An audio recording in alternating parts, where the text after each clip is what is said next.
예, 3차 시하죠. 그루밍 성폭력의 문제를 개념적으로 살펴봤는데, 이제 소설에서 한번 읽어봅시다. 소설을. 그래서 내가 이제 3장의 제목을 성철 없는 타자 남성 그렇게 해놨죠. 우리 남학생들, 아니 그냥 봅시다. 그 마음을 편하게 하고 보세요. 읽어보고 확인해 봅니다. 이 소설에서 드러나는 가장 주된 갈등 중 하나가 뭐냐면, 그러니까 그 앞에 갈등이 뭐였습니까? 그 이제 공동 육아의 문제가 하나 있었죠. 공동 육아의 문제가 있었고, 그 다음에 이제 그림책에 이제 그 일러스트레이션을 그리는 그 이름이 금방 이제 생각 안 나네. 예, 여성과 홍단이 마을의 공동주택에 이제 반장 역할을 하느니, 그 사람과의 그러니까 어떤 재활용품 당번을 한다거나 이렇게 공동생활의 규칙을 이제 제대로 지키지 않는 것에 대한 어떤 갈등이 하나 있었고, 그다음에 공동육아의 과정에서 발생하는 갈등이 하나 있었잖아요. 근데 가장 주된 갈등이 이제 이 부분에 나와요. 뭐냐면 아까 2차 시 이제 말미에 간략하게 언급했던 것처럼 서효진이 누굽니까? 무슨 일을 합니까? 약국에서 일한다고 했죠. 신재강 홍단이 남편입니다. 신재강 홍단이 남편. 홍단이가 무슨 일을 합니까? 집에 있어요. 주부예요. 그런데 이제 공동주택에 분회장 정도 역할을 자임하죠. 가장 나이도 먹고 이 이제 공동주택에 가장 먼저 입주했기 때문에 뭐 당연히 그럴 수 있죠. 누군가는 보면 이제 그런 일을 스스로 맡아 하기도 하고, 또 그런 사람이 있으면 편하기도 하죠. 일정하게 느슨하게라도 질서가 유지되기도 하니까 뭐 그거 문제는 없는데, 이제 갈등이 이제 이거 소요진과 신재강이 의도치 않게 출퇴근길에 카풀을 하게 되면서 일어난 일이에요. 이제 신재강 내 SUV가 약간의 접촉사고로 이제 공장에 들어가야 하는 일이 생깁니다. 한 3, 4일 정도 걸리겠죠. 그러니까 이제 출근을 해야 되는데, 소유진은 이제 낡은 승용차 옆자리에 이웃집 남자 신재영을 태우고 40분이었군요. 뭐네? 아까 내가 30분이라고 한 것 같은데 40분이나 달리하는 이런 상황에 신경이 당연히 예민해지겠죠. 근데 신재강이 이제 남성입니다. 처음에 이제 소설을 보면은 이제 아침에 이제 처음에 차를 탈 때 옆자리에 조수석에 앉을까 뒷자리에 앉을까 약간의 고민을 해요. 여러분 같으면 어떨까요? 이게 이제 우리나라만 그런지 다른 나라도 그런지 잘 모르겠지만, 우리나라는 뒷자리 오른쪽 좌석은 가장 연장자나 지위가 높거나 이런 사람이 타는, 그렇게 돼 있더라고요. 그러니까 이 신재강도 약간 고민을 해요. 자기가 차를 얻어 타고 가는 주제에 뒤에 주인처럼 사장처럼 뒤에 탈 수는 없잖아요. 그렇다고 해서 하여튼 그 얼굴만 알지만 이 이웃집 여성 옆에 낼름 타기도 영 마땅치 않고, 그래서 잠깐 고민하다가 그래도 어디 타는 게 좋겠어요? 옆에 타는 게 낫겠잖아요. 모르겠어요. 사람마다 다를 테니까. 하여튼 옆자리에 탑니다. 근데 너스레를 떨죠. 이제 자기도 어색하니까. 자, 그런데 이제 문제는 뭐냐? 갈 때 40분, 올 때 40분이잖아요. 그러니까 40분, 그러니까 뭔가 이야기를 해야 되잖아요. 40분 동안 침묵하고 있으면 얼마나 어색해요. 그러니까 뭔가 이야기를 해야 되는 거죠. 이야기를. 근데 무슨 이야기를 하겠어요? 그냥 참 어렵습니다.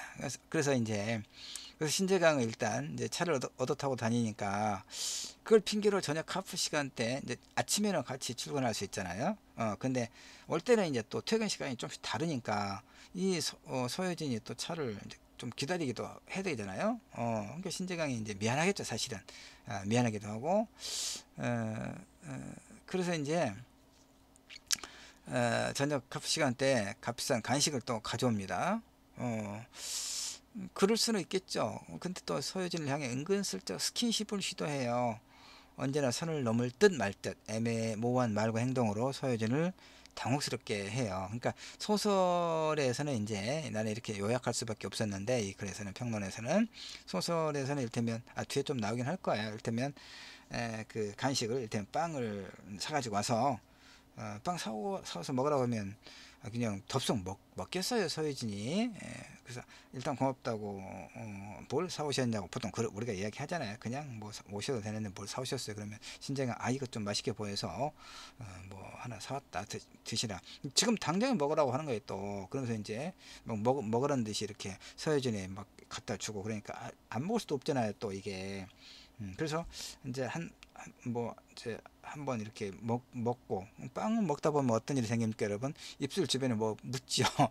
자, 근데 이제 신재강이 이게 이 남자가 그런 경우 어떻게 해야 돼요? 그냥 모른 척 하면 되죠. 근데 이제 지 손가락으로 이렇게 저 입술 옆에 볼에 빵 부스러기 묻은 걸 이렇게 털어준다거나 그러면 이게 뭐 연인 관계에서는 그러는 거잖아요. 이때 남자가 그래서는 안 되죠. 그런 거예요. 그러니까 그럴 때 얼마나 당혹스럽겠죠. 그렇죠. 그러니까 이런 식으로. 근데 이제 당혹스러운 게 이게 뭐야? 그러다가도 그냥 또 내가 너무 예민했나 이런 생각할 거 아니에요. 이 여성의 입장에서는. 그러니까 언제나 선을 넘을 듯 말 듯 애매모호한 말과 행동으로 소유진을 아주 당혹스럽게 해요. 그러니까 소유진 입장에서 볼 때 아까 이차 씨의 이제 마우지복 부분에 내가 좀 길게 설명했던 것처럼 일종의 그루밍성 범죄라고 말하면 너무 셉니까? 그러니까 그럼 어감이 세니까 성폭력도 너무 센가? 그루밍 성추행? 그 정도로. 이런 추행이죠. 추행도 이제 성범죄고 성폭력이 있긴 합니다만은 일단 그런 조금 상대적으로 가벼운 어떤 느낌이 드니까 그래서 그루밍 성추행 이게 한 유형으로 이해할 여지가 있어요. 소유진 입장에서 볼 때. 예. 그래서 이제 요거 아까 2차 시에 설명했으니까 넘어갑시다. 그래서 문제가 점점 이제 이렇게 그러니까 결국 이제 이 소유진에 대한 신재강의 일련의 성적 농담과 농담 좀 밑에 나옵니다. 성적 농담과 스킨십은 결국 친밀한 관계 형성과 성적 행동에 대한 무감각을 동반하는 전형적인 그루밍 성폭력의 한 유형이에요. 그래서 웨피는 친밀감을 가장한 애매모호한 성격을 지니고 있지만 당사자인 소유진은 성적 불쾌감을 지속적으로 느끼고 있는 게 문제가 되는 거거든요. 신재강의 급기야 소설에 이제 뭔가 갈등이 폭발하는 지점이 있어야 되겠잖아요. 그래야 끝날 테니까. 그 급기야 이제 고가 화장품을 선물합니다. 그래서 아니 이제 얼마나 또 소유진이 당황스럽겠어요. 근데 신재강은 이제 이건 뭐 비싼 거 아니다, 별거 아니다. 그 외국 출장 갔던 동료가 이제 어떤 사무실 동료들 몇 사람한테 그러니까 빈손으로 오기 그러니까 이제 선물이라고 하나씩 갖고 와 돌린 것이다. 그러니까 이렇게 주는 거예요. 부담 갖지 말라는 식으로 주는 거죠. 근데 우리가 선물을 받으면 이제 인터넷에 또 검색을 해보잖아요. 나도 그 가방 선물을 이제 우리 제자가 나한테 소설 창작을 배웠던 어떤 친구가 이제 큰 상을 하나 받았어요. 세계문학상 받았는데 하여튼 가죽으로 된 가방을 또 다른 또 문학상 받은 또 어떤 선생은 거기는 이제 고등학교 교사인데 하여튼 우리가 이제 참 좋네 고맙네 근데 얼마짜리나 되지 궁금하니까 입력해보면 다 나오잖아요 요즘에. 그러니까 이 신재강이 화장품을 선물하면서 이렇게 너스를 떨었는데 소유진이 이제 검색해 보니까 이게 엄청나게 고가예요. 그냥 누가 출장 가서 그냥 동료를 선물로 가져온 그런 레벨의 화장품이 아니라는 거예요. 깜짝 놀라서 안 받으려고 돌려주려고 지금 생각하고 있어요. 저녁에 이거 받으면 안 된다. 이게 도대체 뭔 의미냐 이렇게 생각하고 작업 끌려고 하는 것 같잖아요. 그렇죠? 소설에는 그렇게 나와요. 계속 작업을. 근데 이게 작업이라고 명확하지가 않아요. 이게 혼란을 주는 거죠. 신재강 입장에서도 조심스럽겠죠. 큰일 나니까 잘못했다가는. 그러니까 은근슬쩍 그러니까 그럴 듯 아닌데 이렇게 해요. 그러니까 아까 차가 고장나서 이제 며칠만 이렇게 카풀을 처음에 하기로 했단 말이에요 소설에서. 근데 이제 공동 육아를 하기로 했잖아요 아까. 공동 육아를 하니까 홍단이가 이제 공동 육아를 하니까 차가 하나 있어야 되겠다. 혹시 애들이 아프거나 또 이제 공동 육아를 하다가 필요한 물품이 있고 그러면 차가 좀 또 움직이기도 해야 되니까 남편의 차는 놔두고 이왕 며칠 이렇게 같이 잘하는구만 그러면서 이제 계속 이렇게 카풀을 하도록 이렇게 또 강권을 해요. 근데 신재강은 좋다고 하겠죠? 당연히. 서여진은 어떻게 싫죠. 근데 싫다는 또 말을 이게 참 어려운 거예요. 우리가 다른 사람의 부탁을 그 마음은 싫은데 마땅치 않은데 그 부탁을 대놓고 거절하기가 마땅치 않은 경우가 너무 많죠, 우리가 사회생활에서. 근데 그걸 이제 그런 걸 들어주면 엄청 불편하고 이런 문제가 생기더라고요. 근데 하여튼 이 소설에서 이제 소유주는 그걸 또 거절을 못하고 그냥 어거지로 이제 카풀을 하게 되는 거예요. 그래서 카풀이 이제 계속 되는 거죠. 그래서 이제 이런 문제가 발생하기도 해요. 그래서 이제 어쨌든 고가 화장품을 선물하면서 이제 뭐라고 이제 그래서 이제 이 소유진이 일단 맨날 제가 받기만 하고 어쩌죠, 제가 미안한데 이제 시키라도 한번, 보통 이렇게 소위 말로 립 서비스라고 그냥 말 대접으로 하는 거예요. 그냥 근데 시키라도 한번 내가 대접해야 될 텐데요 라고 하니까 신재강이 기다렸다는 듯이 그럼 오늘 저녁에 합시다 이렇게 우격다짐으로 저녁 식사 약속을 해요. 그리고 그러면서 우리 둘이만 하는 걸로 합시다, 비밀, 이렇게 이야기하니까 이제 소유주는 정말 미치고 환장하겠죠. 물론 소유주는 지금 20살 새내기 대학생이 아니죠. 무심코 닿는 손길이나 눈길에 특별히 의미 부여를 하면서 그냥 신경을 곤두세울 만한 나이는 아니에요. 그다음에 뭐 흔히 하는 말처럼 뭐 육해공 뭐 공중전 뭐 다 치러본 30 중반이니까. 그렇죠. 그럼에도 불구하고 자칫 공동주택의 남자들에게는 쓰잘데없이 예민하고 까탈 부리는 그런 사람으로, 또 여자들에게는 밑도 끝도 없이 이상한 사람이거나 나무집 남편에게 꼬리친 여자로 보게 될까봐 혼자 전전긍긍하는 상황이 돼버려요. 그렇잖아요. 그러니까 정확하게는 피곤한 여자로, 웃자고 하는 말에 축자고 달려드는 예민한 이웃으로 간주되기 싫어서 그동안의 신재강에 일어났던 성적 농담이라든가 스킨십이라든가 이런 것을, 아슬아슬한 것을 그냥 참고 있었단 얘기죠. 근데 이제 남편이 지금 실업 상태잖아요. 근데 남편에게 어떤 그 경로라도 이런 일이 남편의 귀에 들어가면 이제 남편은 어떨까요? 이제 좋아할 리 없잖아요. 좋아할 리 없고 소유진이 이제 남편에게 이 신재강이 이러더라라고 이야기하면 저 누나는, 남편은 별 이상한 사람이 다 있네 라고 하겠죠. 그래 놓고 또 그 다음에 무슨 말이 나올 거야 여러분. 10점 팔고. 근데 당신은 대체, 당신도 좀 뭔가 좀 무슨 틈을 좀 보였으니까 그 사람이 그런 거 아니겠어? 라고 또 이야기하겠죠. 10점 팔고 그렇게 돼요 상황이. 그러니까 소유진은 이제 일단 남편에게 그런 불편한 상황을 그녀가 말하기 전에 다른 경로로 그의 귀에 들어가면 안 되니까, 그러면 상당히 곤란해질 거 아니에요. 자기는 아무 죄도 없는데. 그러니까 이제 돌아오면서 저녁에 자기 남편에게 신재강이 그동안 자신에게 어떻게 했는지 그 애매모호한 상황을 어쨌든 이야기를 하려고 해요. 그런데 생각을 하다 보니까 신재강이 자신에게 했던 그 말과 행위가 너무나 애매모호한 거죠. 그렇죠. 그걸 어떻게 효과적으로 묘사해서 남편을 이해시킬 것인가. 이게 말할 수 없이 섬세한 사고회로와 큰 에너지가 필요하다, 이런 생각이 일어나서 그만 포기하고 말아요. 여러분 이해되죠? 소설 잘 썼어요. 소설 잘 썼습니다. 이렇게 섬세하게 사람들의 어떤 그 마음의 흐름을, 물결을 잘 묘사하고 있는 굉장히 좋은 소설이더라고요. 하여튼 이제 그 성적 농담이라고 하는 게 바로 이거예요. 그러니까 이런 걸 어떻게 남편에게 말했냐 그 말이, 이를테면 이거거든요. 신재강이가 이제 갈 때 40분 올 때 40분 이렇게 하니까 이제 40분 동안 침묵을 못 하니까 뭔가 이야기하는 거예요. 신재강이가 뭔 이야기를 하냐면, 낮에 인터넷에서 본, 발음이 왜 그래, 인터넷에서 본 사람의 기사에 대해 이야기하고 해요. 소유진도 이제 내용을 아니까 그냥 거기를 끄덕이고 그런 거거든요. 예를 들면 생각해 보세요. 이렇게 그냥 슬쩍 한번 사람 구해주려다 딱 붙들었는데 누가 쓰러져, 뭐 이를테면 그런 상황일 수도 있겠죠. 근데 그걸 갖고 민감하게 굴면 앞으로 무서워서 누굴 구해, 안 그러겠어요? 내가 만약 이 상황에서 어쩔 수 없이 요진 씨 허리를 꽉 끌어안았다 하면 요진 씨 요진 씨라고 기분 나쁘네. 요진 씨 기분 나쁘겠어요? 기분 나쁘죠? 근데 내가 기껏 요진 씨 놓치지 않으려고 잡아당겼는데 어쩌다 보니 둘이 딱 붙어서 가슴이나 엉덩이, 왜 이런 말 하냐 얘기죠. 의도가 있지 않겠어요? 가슴이나 엉덩이 뭐 어디 중요한 데가 닿다, 이건 넘어가 줘야 하는 거 아닙니까? 이런 말들. 근데 이걸 이제 애매모호하죠. 그나 속내를 우리가 모르지 않지요. 그렇지 않아요? 이 말하는 뽐새는 뭐예요? 뽐새. 예, 그 속내를 전혀 모를 것 같진 않아요.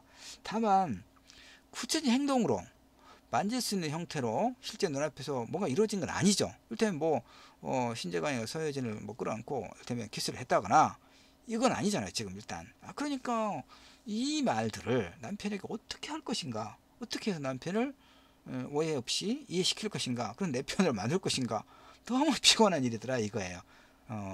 그래서 신재강의, 그러니까 결국은 뭐예요?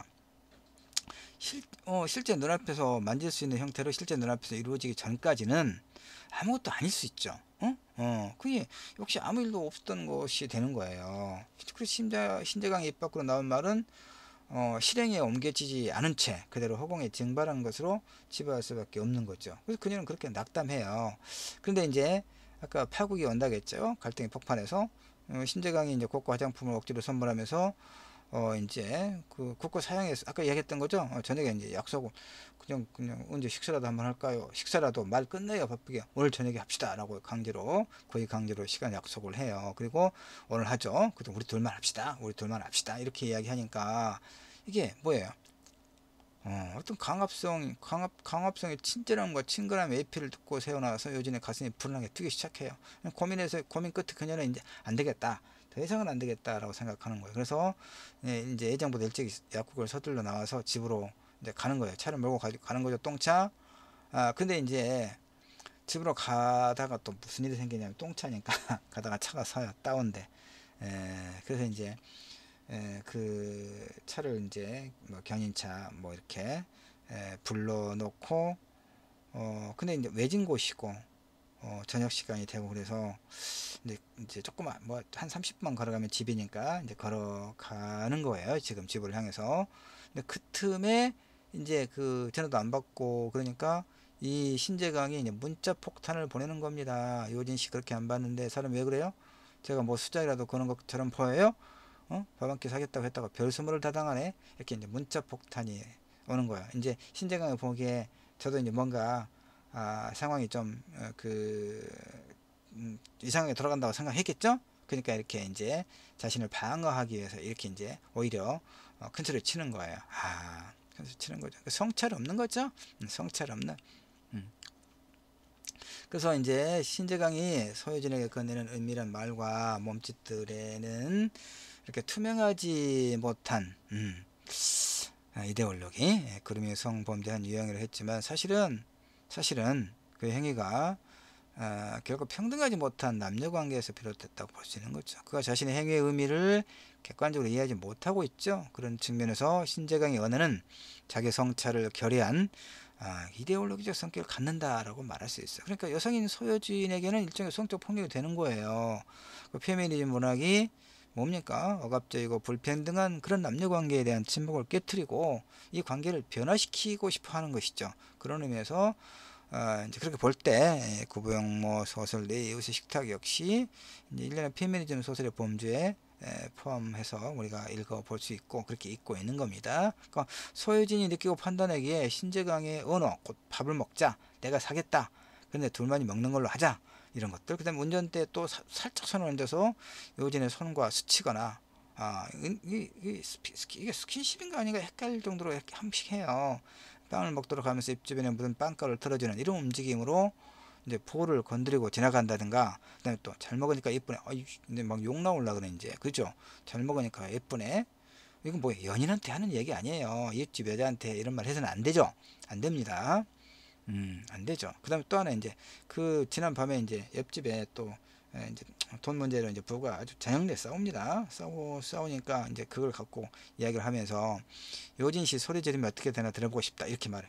그러니까 이 소리 지르고 싶다는 얘기가 간밤에 부부싸움 하면서 이제 큰 소리 내는 그런 소리가 아니라 소유진 입장에서 볼 때는 이 그 신재강의 그 말의 맥락이 되면 부부간의 관계를 이제 하면서 성관계를 맺으면서 나는 소리 이런 의미로 들리는 거예요. 그런 의미로 해석돼요. 내가 남자하고 독자로서 읽을 때도. 그러니까 그런 말들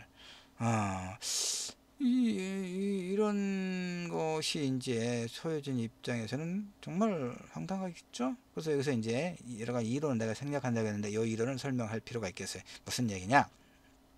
망가진 주전자 농담이라고 하는 게 있습니다. 프로이트가 이제 심리학자잖아요.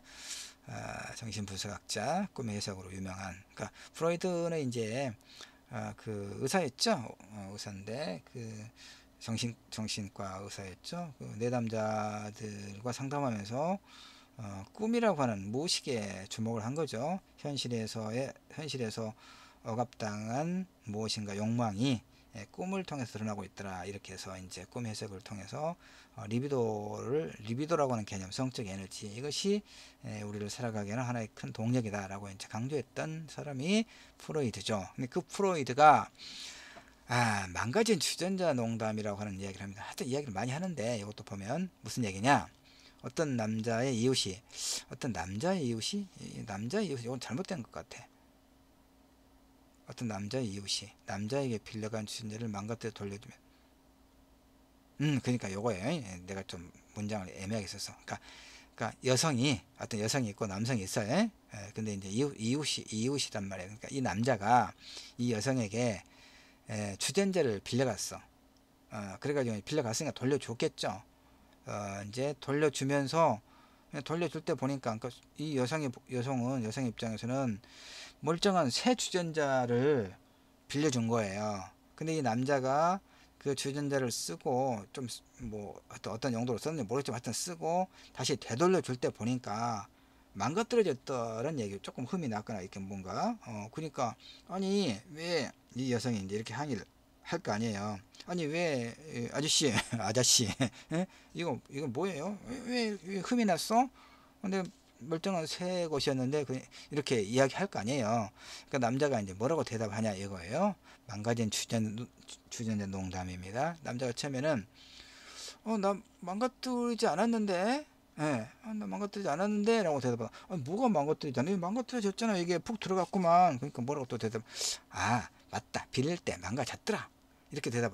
아니 무엇이 빌릴 때 망가졌어요, 새 건데. 그러니까 나중에 뭐라고 남자가 얘기하냐면, 에이, 난 빌린 적 없어. 아예 이제 발뺌을 하는 거죠. 이렇게. 그럼 여자는 이제 남자를 고발하겠죠. 그러면 그 남자와 남자의 옹호자들이 이제 뭐 빌려간 것도 빌리지도 않았다는데, 처음부터 이렇게 뭐 망가졌다던데, 이렇게 이야기하겠죠. 그럴 때 여자는 이제 영락없이 망가진 주전자가 된다라고 하는 것이 망가진 주전자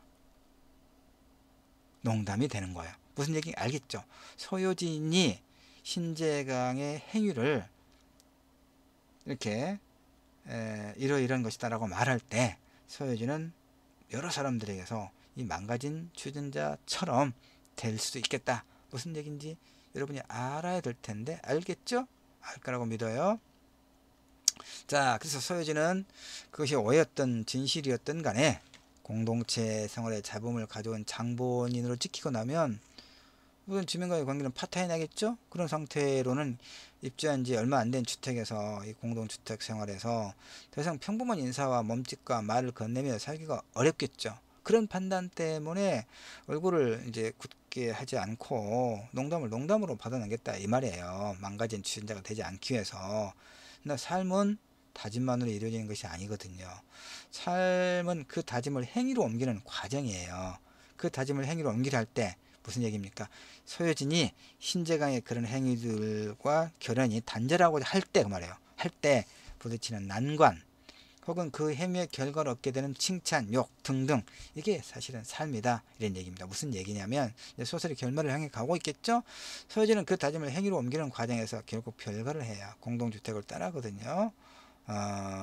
이제 이런 이제 문제가 있습니다. 자, 그래서 이제 생존에 종속된 노예 삶 4장이고 이제 이 평론의 결론에 해당하는 부분인데, 뭐 이제 여러분이 읽어보기 바랍니다. 책도 읽어보고 이 부분도 읽어보고 쭉 내려가서 정리만 할게요.